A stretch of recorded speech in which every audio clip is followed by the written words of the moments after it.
erode one's memories. Welcome. Today's doodle was based on the word fragmented, and for this peculiar doodle, we are gonna come back to this character that I created for the first commission that I ever had, which was the overgrown wheel. But before we begin, so basically today is a new recording session for me, and I might have a few informations here and there after I go into the doodle.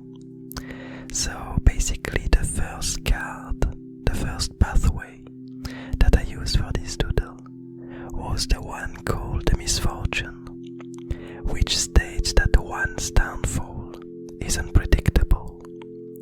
And so basically it brought me back automatically to the overgrown wheel, which purpose is to find the remains of old characters in the Abyss Garden and to turn them into new beings, basically to listen to their last will, to their last hints of what they wanted to do, and to turn these emotions, to turn these willingness, this purpose into new beings. And so last time this character encountered an old artifact creature and listened to this corrosion, listened to the pollen that was emerging from these tube plants that grew from it. And what it began to create was this kind of huge, humongous storage system, a bit of an odd shape with these circular fragmented pieces of artifact that circled around. The way I interpret this, basically it's a symbol that I really enjoy and that I use for a really long time as a way to describe memory and how to kind of store memory and to reuse it, to gather it. And so here what we see is that this overgrown wheel has kind of begun to merge with this new creature, with this new entity, with this new structure that she created in the last doodle that we saw her. The second pathway that I drew was the fleeting purpose, which states that one's direction gets altered by time, and in the same way that somehow the purpose of the overgrown wheel is to find these characters, to listen to their last will and to turn them into new beings in order to follow their last purpose, the things that they wanted to achieve. Here it seems like the overgrown wheel has begun to merge with this new being, with this new entity, and I'm guessing that it's for quite a natural reason. We can imagine that the purpose of this storage system is to gather a lot of information from the past and to be able to recall it for future entities and future creatures. And that's kind of it's really linked to the purpose of the overgrown wheel. And so here it seems like the fact of creating this new entity, it kind of changed the path of the overgrown wheel. It made her merge with it. And now we find her and her wheel at the center of this new storage system. And we can imagine how really interesting for her it is to be able to gather all of this knowledge and all of these informations that the artifacts used to hold. We don't know how much of the old artifacts' memories is in this storage system, or if it's mainly blank and will slowly gather information. We don't exactly know if the overgrown wheel is feeding it information, or if at the moment it is able to gather some information that have been already encoded into it. And finally, the third pathway that I drew for this doodle was the greedy one, which states that entity's path is driven by a need for more. And once again, the idea for this doodle is that the overgrown wheel, the reason why it's binding, why it's being bound to this storage system, is because of her need to know more of the past. We don't know the exact reason that led her to feel this strong need to know more about the events that occurred previous to her existence. But it seems to be something that she really feeds on. It seems to be a peculiar piece of knowledge that she's really attracted to, that she wants to acquire and to gather, to keep and to use for the future. And so yeah, that's basically the idea behind this doodle. So as I alluded previously, since it's a new recording session, there's again some tiny changes that I'd like to make with the doodles that I do every day and these recordings, these audio recordings and video recordings that I do of all of these doodles. And so a few months back, so basically after the last Inktober in 2023, I started to continue doodling every day and to create these prompts that at the beginning it was for me and my partner to kind of continue to do one doodle every day. And slowly it kind of merged into this thing where I would just continue to do it month after month, weeks after weeks. And at some point I began to share these prompts on DeviantArt in case other people would also like to join in and to also doodle with these prompts. And for the few weeks there were a few people here and there that sometimes used them. But I did realize, especially since January and the end of the year, that basically it didn't seem to be something that other people were really interested in. I asked a few people, and one of the reasons that was stated is that actually it seems like a lot of people take more than a day to do a drawing that they want to make, usually. And even though it might be nice to have a prompt in case you lack some inspiration and you want to draw but don't have specific ideas for it, the fact of these prompts appearing only every day seems to be kind of really a barrier to entry.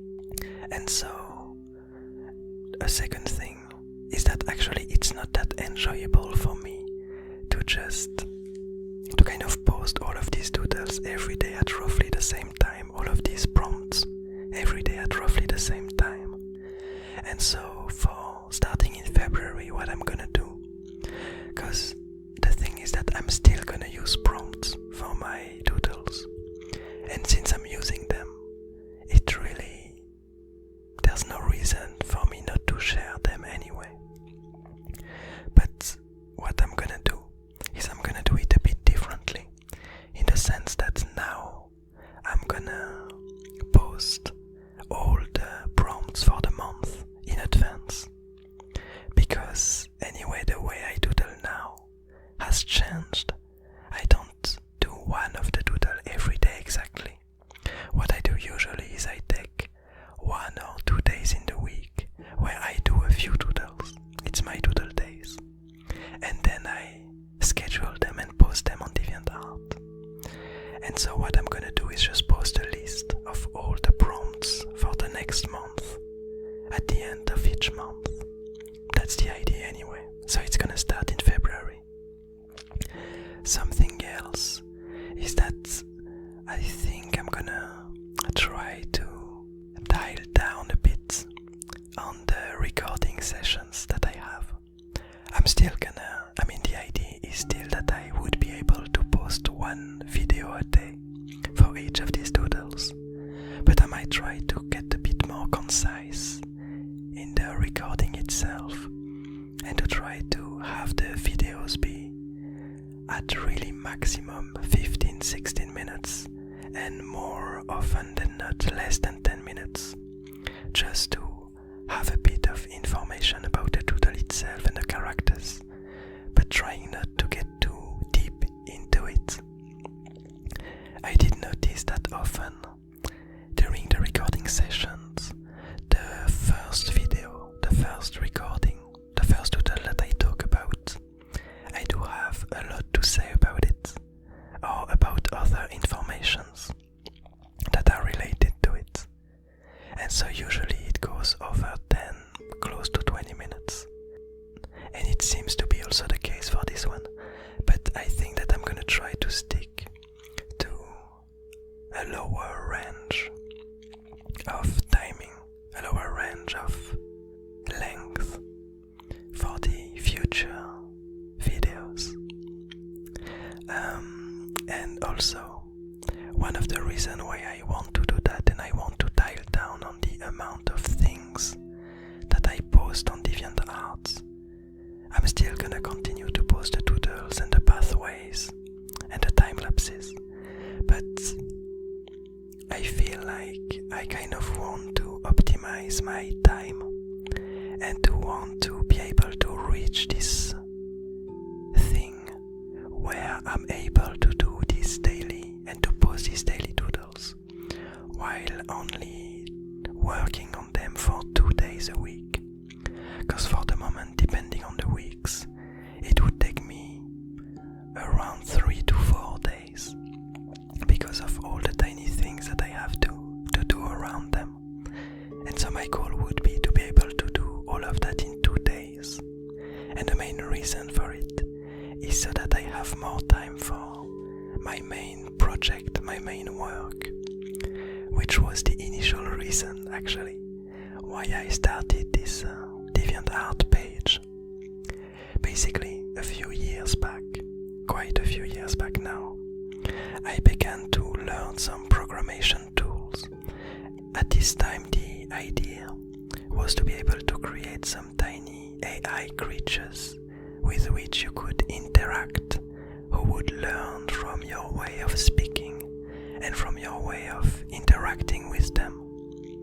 And so I have studied a lot of problems that are linked to that, on how do you manage the brain of such a creature, how do you manage to, well, simply to code a lot of the different parts that are inherent to this kind of problems.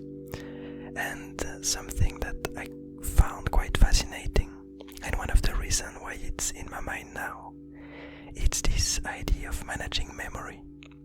And how do you find a way to create a system that uses the least amount of memory possible to store a lot of information in a very little space? But anyway, after some time, I began to draw more and more, and I kind of got lost into this rabbit hole of creating more art and developing this system, optimizing the way that I draw and that I share these creations, creating these pathways, these cards that are really interesting to me because they help me to think and to answer the different questions and the different issues that I come up with in the code and in the programations that I have to deliver. And so in the end, nowadays, my page on DeviantArt looks way more like a collection of doodles and a collection of pathways than the initial intent, which was to be able to share my advances on this Abyss Garden, on this website, where one is able to create these tiny AIs, these tiny seedlings, to interact with them and to see them evolve on their own, wander around and talk with the user. And so that's one of the reasons why I'm trying to dial down in the amount of work that I have to do for these doodles, and why I'd like to reach a place where I can have only 2 days of the week dedicated to that, and more time dedicated to this initial website and this Abyss Garden that I'm working on. But anyway, in the meantime, I hope this video was entertaining. I hope you enjoyed this character, this doodle. I hope you're having a great day, a nice evening, a nice morning, and I'll see you tomorrow.